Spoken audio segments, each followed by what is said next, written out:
இந்த வார் நிற்குமா நிற்காதா? இதுதான் வந்து பல பேரோட மனசில் ஓடிக்கிட்டு இருக்க ஒரே கேள்வி. அதை நான் உங்களுக்கு ஃபுல்லாக எக்ஸ்பிளைன் பண்ணுறேன். அதுக்கு மறக்காமல் நீங்கள் என்னோட சப்ஸ்கிரைப் பண்ணி வச்சுட்டு அப்புறம் இந்த ஃபுல் வீடியோவை பாருங்கள். வாங்க வீடியோக்குள்ளே போகலாம். அதாவது கடைசி 36 மணி நேரத்தில் என்னென்னமோ நடந்துருச்சு. ஒரு அமைதி பேச்சுவார்த்தைங்கன்றாங்க, அதுக்கப்புறம் பார்த்தா அமைதி பேச்சுவார்த்தை எங்கேயோ போயிடுச்சு. அதை நான் வந்து உங்களுக்கு ஸ்டெப் பை ஸ்டெப்பாக சொல்கிறேன். ஃபஸ்ட்டு என்ன பண்ணாங்க அப்படின்னா, ஏப்ரல் 8ஆம் தேதி அதிகாலையில் ட்ரம்ப் வந்து அவரோட ட்ரூப்ஸை வந்து ஈரான் மேலே குண்டு போடுறதை வந்து திருப்பி போடாதீங்க அப்படின்னு சொல்லி ஸ்டாப் பண்ணி வச்சுட்டாரு. இதுக்கு காரணம் வந்து பாகிஸ்தான் வந்து நடுவில் வந்து பேச்சுவார்த்தை நடத்தி அவங்க வந்து சீஸ் ஃபயருக்குள்ளே வந்துட்டாங்க. அதாவது போர் வந்து முழுசாக நிற்கலை. சீஸ் ஃபயர்னா போரை வந்து கொஞ்சம் நேரத்துக்கு வந்து ஸ்டாப் பண்ணி வச்சிருக்கிற மாதிரி. அதாவது ஒரு 14 நாள் காலாவதி வாங்கியிருக்காங்க.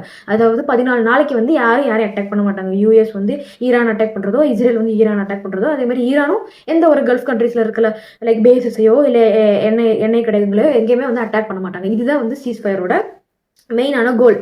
இதுதான் வந்து அங்கே நடத்தியிருக்காங்க. 8ஆம் தேதி அதிகாலையில் தான் இதை வந்து சாங்ஷன் பண்ணியிருக்காங்க. இந்த மாதிரி ஒரு சீஸ் ஃபயர் அப்படின்னு சொல்லியிருக்காங்க. இந்த சீஸ் ஃபயரில் வந்து என்ன சொல்லியிருக்காங்க அப்படின்னா, இந்த சீஸ் ஃபயரில் வந்து லைக் ஸ்ட்ரெயிட் ஆஃப் ஹார்மஸ் இருக்கு இல்லையா, இந்த ஸ்ட்ரெயிட் ஆஃப் ஹார்மஸ் வழியாக தான் வந்து 20% ஆஃப் த வேர்ல்டுக்கே வந்து க்ரூட் ஆயில் வந்து போகுது. ஸோ இது வந்து ஓப்பன் பண்ணணும் அப்படின்னு சொன்னனால ஈரானும் வந்து அட் லாஸ்ட் வந்து நாங்கள் ஓப்பன் பண்ணுறோம் அப்படின்னு வந்து அவங்களுமே வந்து மனசிறங்கி வந்திருக்காங்க. அண்ட் வந்து அவங்க ஓப்பன் பண்ணவும் செஞ்சுட்டாங்க. அவங்க ஓப்பன் செஞ்சதுனால என்ன ஆகும்னா, நிறைய ஷிப்ஸ் வந்து நின்ன ஷிப்ஸ் எல்லாமே வந்து அது வழியாக வந்து பாஸ் ஆக ஆரம்பிச்சிடும். ஸோ இப்படி பாஸ் ஆச்சு அப்படின்னா என்ன ஆகும் அப்படிங்கிறத நான் உங்களுக்கு சொல்கிறேன். பாஸ் ஆச்சு, இந்த சீஸ் ஃபயர் கண்டினியூ ஆச்சு அப்படின்னா என்னென்ன வேர்ல்டில் வந்து என்னென்ன எக்கனாமிக்கல் சேஞ்சஸ் வந்து வரும் அப்படிங்கிறத நான் வந்து உங்களுக்கு ஃபஸ்ட் எக்ஸ்பிளைன் பண்ணுறேன். எப்படின்னா, இந்த வேர்ல்டு வழி அந்த ஸ்ட்ரெயிட் ஆஃப் ஹார்மஸ் வழியாக வந்து என்னென்ன ஷிப்ஸ்லாம் பாஸ் ஆகுதுன்னா, like oil ships, cargo ships, export and import ஐட்டம்ஸ்லாம் வந்து வழியாக வந்து பாஸ் ஆகுது. அப்படி பார்க்கும்போது நிறைய மேஜராக வந்து எக்ஸ்போர்ட் ஐட்டம் வந்து அது எதுனா க்ரூட் ஆயில் கார்கோ ஷிப்ஸ் தான் போகும். யாரோட க்ரூட் ஆயில் கார்கோ ஷிப்ஸ்லாம் போகும் அப்படின்னு பார்த்தா, Iraq, Kuwait, UAE, Saudi Arabia, இவங்களோட க்ரூட் ஆயில் ஷிப்ஸு அப்புறம் வந்து கார்கோ ஷிப்ஸ் தான் வந்து அது வழியாக வெளியில் போகும். அதனால யார் வந்து லைக் எக்கனாமிக்கலாக யாருக்கு வந்து அது வந்து சப்போர்ட்டிங்காக இருக்கும்னு கேட்டால், யார் அதெல்லாம் வாங்குறான்னு கேட்டால் மேஜராக வந்து ஆயில் வந்து வாங்குறது இந்தியா வாங்குது, சைனா வாங்குறாங்க, ஜப்பான் வாங்குறாங்க, சவுத் கொரியா வாங்குறாங்க. இவங்களுக்கு எல்லாருக்குமே வந்து லைக் ப்ரைஸ் நம்மளுக்கு ஹெவியாக வந்து இன்க்ரீஸ் ஆச்சுல, பெட்ரோல் டீசல் விலையெல்லாம் இன்க்ரீஸ் ஆச்சுல, அதெல்லாம் வந்து டக்குன்னு கம்மியாயிடுமான்னு கேட்டால் டக்குன்னு கம்மியாகாது. பட் கொஞ்சம் ஸ்டெபிலைஸ் ஆகும். இப்போ ஏறிக்கிட்டு இருக்க விலை வந்து ஏறுறது வந்து கொஞ்சம் ஸ்டாப் ஆக ஆரம்பிக்கும். ஸ்டாப் ஆகிட்டு கொஞ்சம் கொஞ்சமாக கீழே வர ஆரம்பிக்கும். If the strait of Hormuz வந்து இப்போவும் ஓப்பனில் இருந்திருந்தால். அதே மாதிரி வந்து லைக் ஃப்ளைட்ஸோட ஃபேர்லாம் வந்து இண்டிகோலெலாம் வந்து ஃப்ளைட்ஸோட ஃபேர்லாம் வந்து டபுள் த ப்ரைஸ் வந்து இன்க்ரீஸ் பண்ணிட்டாங்க அப்படின்லாம் நான் வந்து கேள்விப்பட்டேன். அந்த மாதிரி ஃப்ளைட்ஸோட ஃபேர்லாம் வந்து மறுபடியும் வந்து கம்மியாக ஆரம்பிச்சிருக்கும். எப்படின்னா லைக் வந்து ஏன்னா வந்து அவங்களுக்கு வந்து ஆயில் வந்து கிடைச்சது இல்லை. ஏன்னா அவங்க ஃபியூல் காஸ்ட் வந்து ஹை ஆகிறனால தான் வந்து ஃப்ளைட்டோட காஸ்ட் வந்து இன்க்ரீஸ் பண்ணாங்க, ஃப்ளைட் டிக்கெட்டோட காஸ்ட்டை இன்க்ரீஸ் பண்ணாங்க. ஸோ வந்து ஃபியூலோட காஸ்ட் வந்து கம்மியாயிடுச்சு அப்படின்னா ஃப்ளைட்டோட காஸ்ட்டும் வந்து கம்மியாயிடும். ஸோ இந்த மாதிரி ஃப்ளைட் டிக்கெட் வந்து அவங்க கம்மி பண்ணியிருப்பாங்க. ஸ்டாக் மார்க்கெட் வந்து எப்படி கம்மியாகும்னா, லைக் ஸ்டாக் மார்க்கெட் ஆல்ரெடி வந்து கிராஷ்ல போய்கிட்டு இருக்கு, டவுன்ல போய்கிட்டு இருக்கு. ஸ்டாக் மார்க்கெட்ல வந்து நிறைய இன்வெஸ்டர்ஸ் வந்து இன்வெஸ்ட் பண்ணல. ஏன்னா வந்து அவங்களுக்கு பயமா இருந்துச்சு, எப்போ ஸ்டாக் மார்க்கெட் எப்படி போகும் அப்படிங்கிறது தெரியாதனால நிறைய இன்வெஸ்டர்ஸ் வந்து அதை வந்து இன்வெஸ்ட் பண்ணல. ஸோ தட் வந்து ஸ்டாக் மார்க்கெட் வந்து டவுன்ல போய்கிட்டு இருந்துச்சு. அண்ட் ஸ்டாக் மார்க்கெட்டும் வந்து கொஞ்சம் இன்க்ரீஸ் ஆக ஆரம்பிக்கும். பட் இதுல ஒரு என்னன்னா, லைக் வந்து இது சீஸ் ஃபயர் தான், ஜஸ்ட் ஒரு போர் நிறுத்தம். கொஞ்ச நேரத்துக்கு வந்து கொஞ்ச நாளைக்கு வந்து போர் நிறுத்தம் பண்ணியிருக்காங்க. தட் மீன்ஸ் இது வந்து ரொம்ப ஸ்டேபிளான ஒரு என்வரன்மெண்ட் கிடையாது. ஸோ வந்து காசு போடுற சில இன்வெஸ்டர்ஸ் வந்து ரிஸ்க் எடுத்தனாலும் வந்து காசை இறக்குவாங்க. பட் சில இன்வெஸ்டர்ஸ் இறக்க மாட்டாங்க.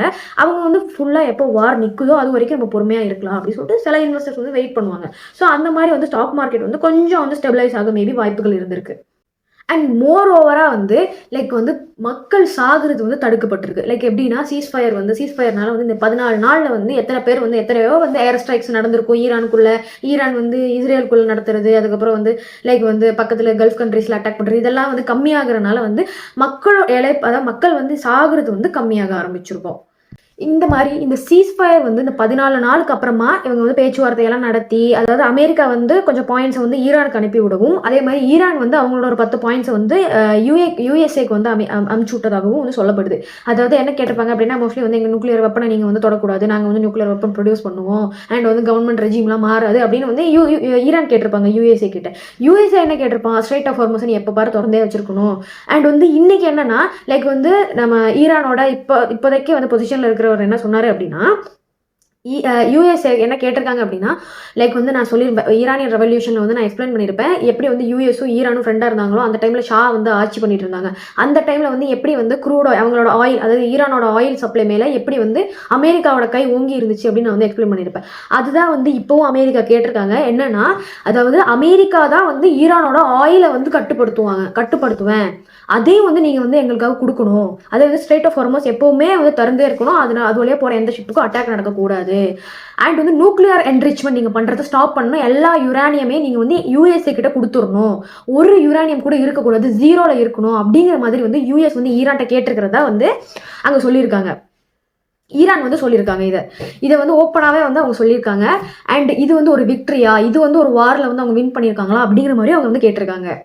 இப்படிலாம் பார்க்கும்போது இந்த சீஸ்ஃபயர் வந்து முடிவுக்கு வருமா, அதாவது சீஸ்ஃபயர் வந்து கண்டினியூ ஆகி வந்து சீஸ்ஃபயர் வந்து மறுபடியும் வந்து வேர்ல்டு பீஸ், அதாவது இந்த வாரே இல்லாமல், இந்த யுத்தம் இல்லாமல் வந்து நார்மலாக வந்து எப்படி இருந்துச்சோ இந்த உலகம் அது மாதிரி மாறுமா அப்படின்னு கேட்டால் லைக் இட் இஸ் பாசிபிள். ஆனால் வந்து ரொம்ப வந்து கஷ்டமான ஒரு விஷயம் அப்படின்னு வந்து எல்லாரும் சொல்கிறாங்க. ஏன்னா இந்த மாதிரி கோரிக்கைகளை வந்து ஈரான் என்ன கேட்குறாங்க, எங்களோட நியூக்ளியர் விஷயங்களை நாங்களே வச்சுப்போம், அதை வந்து நாங்கள் கொடுக்க மாட்டோம், நாங்கள் அதை கண்டினியூ பண்ணிட்டு தான் இருப்போம், நியூக்ளியர் வெப்பன் ப்ரொடியூஸ் பண்ணுறது எல்லாமே நாங்கள் பண்ணிட்டு தான் இருப்போம் அப்படின்னு அவங்க கேட்குறாங்க. ஆனால் யூஎஸ் என்ன கேட்குறான், அதெல்லாம் நீ பண்ணக்கூடாது அப்படின்றான். அங்கே வந்து ஒரு பேச்சு தகராறு வருது. அதே மாதிரி வந்து ஆயில், அதாவது ஆயில் தான் வந்து அவங்களுக்கு வந்து சாப்பாடு போடுது அப்படின்னா அதையே வந்து நான் வச்சுப்பேன், என்னோட கண்ட்ரோலில் வச்சுப்பேன் அப்படின்னு யூஎஸ் சொல்றாங்க.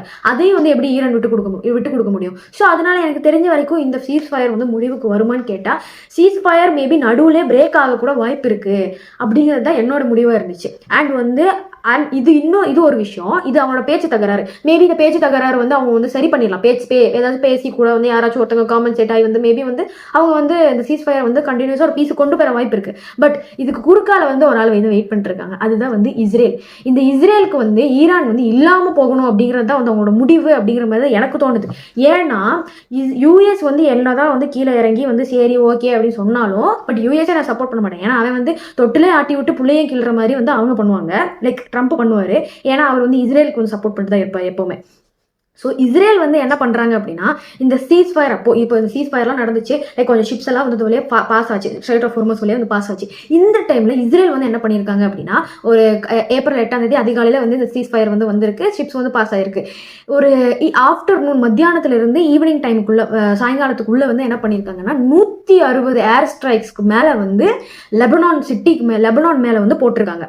அதாவது லெபனானில் இருக்கிற ஹெஸ்போலுங்கிற குரூப்பை நாங்கள் அழிக்கிறோம் அப்படின்னு சொல்லிட்டு இஸ்ரேல் வந்து அங்கே அட்டாக் பண்ணியிருக்காங்க. கிட்டத்தட்ட அதில் எவ்வளோ மரணங்கள் அப்படின்னு கேட்டால் 254 பேர் மரணப்பட்டிருக்காங்க. அண்ட் மோர் ஓவர் நிறைய பாடிஸ் வந்து இன்னும் வந்து அவங்க அட்டாக் பண்ண பில்டிங்ஸில் வந்து செவரு உடஞ்சி விழுந்து அந்த ரபிளுக்கு கீழே வந்து நிறைய வந்து பாடிஸ் இன்னும் இருக்குது. அண்ட் நிறைய பேர் வந்து இன்ஜோர் ஆயிருக்காங்க. கிட்டத்தட்ட 1100 1164 பேர் கிட்ட வந்து இன்ஜோர் ஆயிருக்காங்க, அடிபட்டிருக்காங்க. அண்ட் அவங்க வந்து எப்போ வந்து சாகுற நிலைமையில கூட இருக்கிறாங்க. ஸோ அப்படி பார்க்கும்போது இன்னும் வந்து அந்த மோர்டாலிட்டி ரேட் வந்து இன்க்ரீஸ் ஆகிக்கிட்டே தான் போகுது. அண்ட் இவங்க வந்து ஒரு நாள் அட்டாக் பண்ணி இவ்வளோ பேரை வந்து சாகடிச்சிருக்காங்க. இது வந்து ஈரானுக்கு வந்து பெரிய ஒரு தடையாக மாறிச்சு. அதாவது தடைன்னு சொல்றது எப்படின்னா ஈரான் வந்து ஸ்ட்ரெய்ட் ஆஃப் ஹார்மஸை மறுபடியும் வந்து ஸ்டாப் பண்ணியிருக்காங்க. இந்த சீஸ் ஃபயரே வந்து யூஎஸ் சொல்லிட்டான், ஸ்ட்ரெய்ட் ஆஃப் ஹார்மஸ் திறந்திருந்தா மட்டும்தான் வந்து நாங்கள் வந்து சீஸ் ஃபயர் கொத்துப்போம் அப்படிங்கிறத வந்து மேட்டர். ஆனால் ஈரான் வந்து எப்படி நீங்கள் வந்து லெபனான் அடிக்கலாம் அப்படின்னு கேட்கும்போது இஸ்ரேல் வந்து சொல்லியிருக்காங்க லெபனான் வந்து சீஸ் ஃபயருக்கு கீழே வராது, அதாவது இந்த போர் நிறுத்தம்க்கு கீழே வந்து நீங்கள் லெபனானை வந்து அட்டாக் பண்ணக்கூடாதுன்னு எதுவுமே சொல்லலை, அதனால நான் அட்டாக் பண்ணேன் அப்படின்னு வந்து இஸ்ரேல் சொல்லியிருக்காங்க. இதுக்கு யூஎஸ் வந்து என்ன சொல்லியிருக்காங்க, பதில் சொல்லியிருக்காங்க அப்படின்னா யூஎஸ் வந்து இல்லை மோர் இந்த எக்ஸ்கலேஷன் வந்து இன்னும் மோராக வந்து கொண்டு போகாது. அதாவது எக்ஸ்கலேஷன் என்னன்னா லைக் வந்து இந்த சிச்சுவேஷன் வந்து இன்னும் கொஞ்சம் வந்து மோசமாக ஆக்காத அளவுக்கு இருங்க அப்படின்னு மேலோட்டமாக சொல்லியிருக்காங்க. அண்ட் இதை தான் நான் சொன்னேன், தொட்டிலே ஆட்டி விட்டு புள்ளையே கிழுவார் டொனால்ட் ட்ரம்ப் அப்படின்னு. இவர் வந்து ஸ்ட்ரெயிட்டாக வந்து இஸ்ரேல் கிட்ட சொல்லலாம், நீ வந்து அடிக்கக்கூடாது, நிறுத்தி வை. ஏன்னா ஸ்ட்ரெய்ட் ஆஃப் ஹார்மஸ் ஓப்பன் பண்ணாதான் வந்து நிறைய கல்ஃப் கண்ட்ரீஸ் அப்புறம் வந்து நம்மளோட நாடுகள் லைக் இந்தியா, சைனா, ஜப்பான் இந்த மாதிரி இடங்களும் வந்து அவங்களோட ஸ்பைக்கான ரேட் எல்லாமே வந்து கம்மியாக ஆரம்பிக்கும், எக்கனாமிக்கலாக அவங்களும் ஸ்டேபிள் ஆக முடியும். ஆனால் இது எதுவுமே வந்து கண்டுக்காம இஸ்ரேல் வந்து என்ன பண்ணியிருக்காங்க அப்படின்னா அட்டாக் பண்ணியிருக்காங்க. யூஎஸ் வந்து இதுக்கு பெருசாக வந்து இஸ்ரேலை வந்து நீ வந்து மொத்தமாக ஸ்டாப் பண்ணு, நீ எதுக்கு அடிச்சா அப்படிலாம் எந்த ஒரு கேள்வியும் கேட்கல. அவர் வந்து லைஸாக கலந்துக்கிற மாதிரி வந்து அவர் மேலோட்டமாக சொல்லிட்டு போயிருக்கிறாரு, மோர் வந்து அந்த சிச்சுவேஷன் வந்து லைக் இதாக ஆக்காதீங்க, லைக் வந்து டிஃபிகல்ட் ஆக்காதீங்க அப்படின்னு மட்டும் சொல்லியிருக்கிறாரு. அண்ட் வந்து டைரெக்டாக அவர் சொல்லியிருக்கலாம் இஸ்ரேல் கிட்ட வந்து நீங்க வந்து ஸ்டாப் பண்ணுங்க அப்படின்னு சொல்லியிருக்கலாம். ஆனா அவர் பண்ணல. அதான் வந்து நான் சொன்னேன், அவர் வந்து டொனால்ட் ட்ரம்ப் வந்து கொஞ்சம் வந்து மென்டலி வந்து அஃபெக்ட் ஆன ஒரு ஆளு அப்படின்னு. அண்ட் வந்து அவர் வந்து டைரெக்டாக வந்து இஸ்ரேல் வந்து சப்போர்ட் தான் பண்ணுறாரு. ஏன் அப்படின்னா அவர் வந்து என்ன சொல்கிறாரு அப்படின்னா, லைக் வந்து யூஎஸ் என்ன சொல்லுது அப்படின்னா, ஹெசபோலாவில் வந்து லெபனானில் ஹெசபோலுங்கிற குரூப்பை வந்து இஸ்ரேல் அடிக்கிறதுல எந்த பிரச்சனையுமே இல்லை, அவங்களுக்கு வந்து அந்த உரிமை இருக்குது அப்படின்னு அவங்க பேசியிருக்காங்க. இதனால ஈரான் என்ன பண்ணிட்டாங்க அப்படின்னா, ஓப்பன் பண்ண ஸ்ட்ரெய்ட் ஆஃப் ஹார்மஸை 8ஆம் தேதி ஓப்பன் பண்ணாங்கன்னா 8ஆம் தேதியே க்ளோஸ் பண்ண வச்சுட்டாங்க அப்படின்னு தான் சொல்லணும். ஸ்ட்ரெய்ட் ஆஃப் ஹார்மஸ் ஸ்டாப் ஆயிடுச்சு. தட் மீன்ஸ் நம்மளுக்கு வந்து இந்த எண்ணெய் இது எல்லாமே வந்து ஸ்டாப் ஆயிடுச்சு.